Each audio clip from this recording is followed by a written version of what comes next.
واشرف السلام عليكم، مرحبا بكم في فيديو جديد. كيف تكونوا كاملين بخير وعلى خير؟ مرحبا بكم مرحبا بكم في فيديو جديد. الا كنتو كتفرجوا الصباح كنتمنى نهاركم يدوز مزيان، وإلا كنتو كتفرجوا بالعشيه كنتمنى صباحكم داز مزيان وغدا ولا ما تجي يكون حسن ان شاء الله.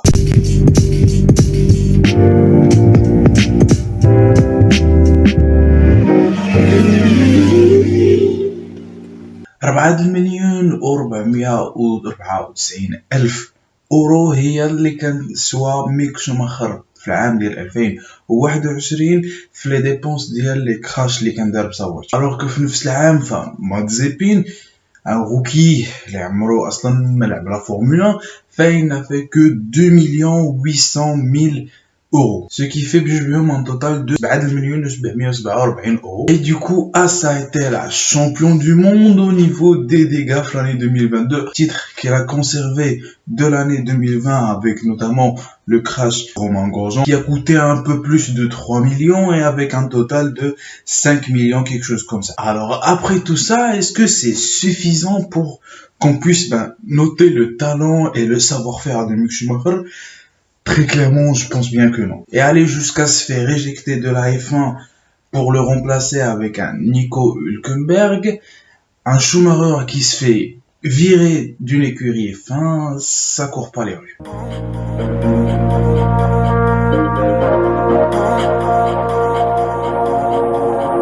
Il y a toujours des noms qui nous marquent ou une fois qu'on se met home, quand directement, si je vous dis Senna, on pensera directement à un casque jaune. Et si je vous dis Schumacher, on pensera tous à du rouge et à du succès dans le sport automobile. Et alors, quand on voit le nom de Schumacher repointer son nez dans le sport, ça tire toujours l'œil, surtout quand on parle du fils. Ou dima في la mentalité ديال بنادم ديما غادي نقارنوا الولد بالابيض. Alors finalement, notre avis, même si on sait que c'est très très difficile qu'il puisse venir titiller le record de son père, notre avis est déjà construit sur une base. Et la pression sur les épaules de Mick est d'autant plus grande parce qu'un groupe il y avait déjà Ouled ou là des champions du monde ou والديهم حتى هما كانوا champions du monde. وفاش كنقول هادشي كتجيني السميه ديال دايمون إيل,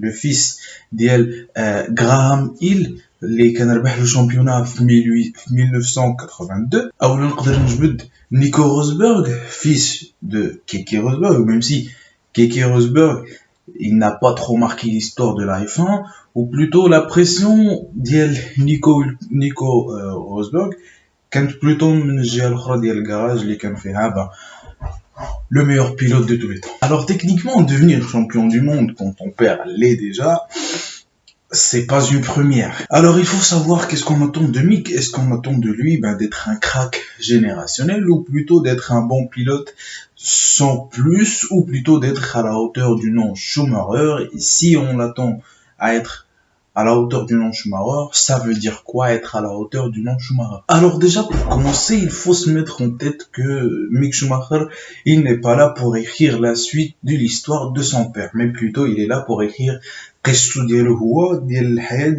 son expérience en F1. Et alors qu'on a vu rouler dans toutes les catégories jeunes, on a un peu eu du mal à le détacher de son nom, du nom de son père plutôt. On a eu du mal à le détacher, non pas de son nom Schumacher, mais plutôt du nom de son père, Michael Schumacher. Parce qu'à ce moment-là, on avait vu piloter la Jordan de son père, on a vu piloter la Binotton de son père, on a vu presque courir dans tous les Ferrari de son père. Bref, il a roulé plus de F1 de toutes les époques que n'importe qui avant de rouler une vraie F1 de cette époque. Tout ça sur des grands prix de F1 devant tout un public, sous le coup de l'émotion. Et donc la presse a toujours été en train de comparer le père et le fils sur la même voiture. Et plus que ça, ils essayaient d'éjecter l'image de Michael à travers Mick, sans bien sûr le laisser créer sa propre image. J'étais autant gêné que lui, parce que malgré notre nom, chacun il doit créer sa propre histoire, il doit avancer tout seul et marquer les gens par son propre prénom et non pas par son nom. Et moi-même, en fait, je vais pas vous le cacher, mais j'avais hâte de découvrir le fils du grand Michael Schumacher, même si je savais que le talent n'était pas héréditoire, mais il fallait que je découvre ce nouveau pilote, mais toujours dans un coin de ma tête qu'il était le fils de Michael Schumacher. Alors j'ai envie de vous dire que Mick, il est largement à la hauteur de son nom, parce qu'il est très très bien en dehors de la piste, il est plutôt impeccable, il n'y a jamais un mot plus haut que l'autre, il est humble, carré, travailleur, germanique quoi, et il n'est surtout pas un flambeur qui se prend pour ce qui n'est pas réellement. Et je pense que même s'il y a bien sûr le manque de son père, le manque d'un mentor, mais plutôt paternel, je pense que Sébastien Vettel, il accomplit très très bien ce rôle, et je pense que les conseils d'un quadruple champion du monde, ils ne tombent pas dans l'oreille d'un sourd. Mick Schumacher, c'est quelqu'un qu'on a vu, il est mature et il sait entendre. Donc, quand tu lui parles et que tu es un quadruple champion du monde, je peux te dire qu'il applique tes conseils. Et Papa Sébastien, comme il le fait avec Mick, c'est une pépite, une masterclass. Alors oui, le retour du nom Schumacher nous a donné de l'émotion, mais pas de l'émotion sportive qu'on attendait le plus. Et est-ce que c'est pour ça que on doit être déçu? J'en suis pas certain, parce que après ce qu'on a vu, Mick est juste un pilote normal qui quand il baisse sa visière, il fait travailler tout son talent, et il se bat pour gagner la plus haute position dans la course.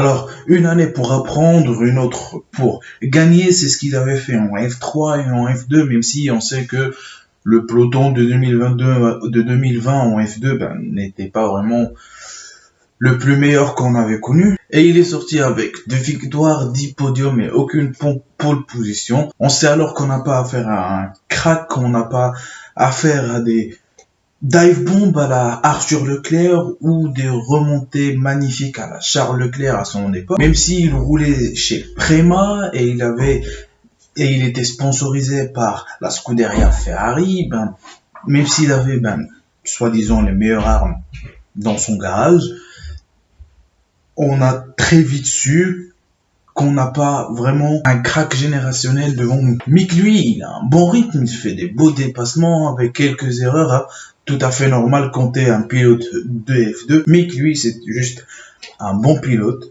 sans trop plus.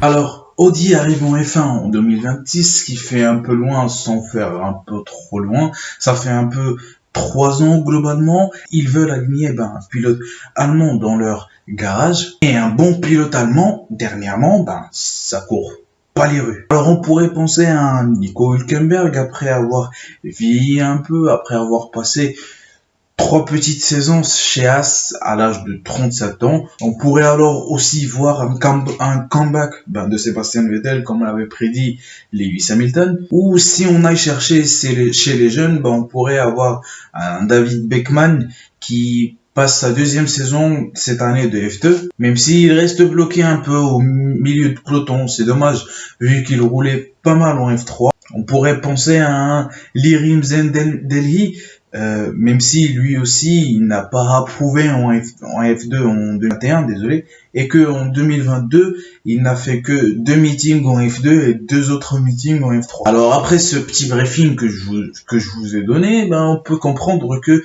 les Allemands ont monoplace pour le moment, c'est pas faire rougir les joues, faudrait peut-être chercher ailleurs. Je me laisse et je me pose la question, et Mick alors après, Mick, la vraie question, c'est qu'est-ce qu'il va faire pendant ces 3 ans avant l'arrivée d'Audi? Si, bien sûr, Audi veut bien de lui. On pourrait penser qu'il peut faire de l'endurance, mais avec qui?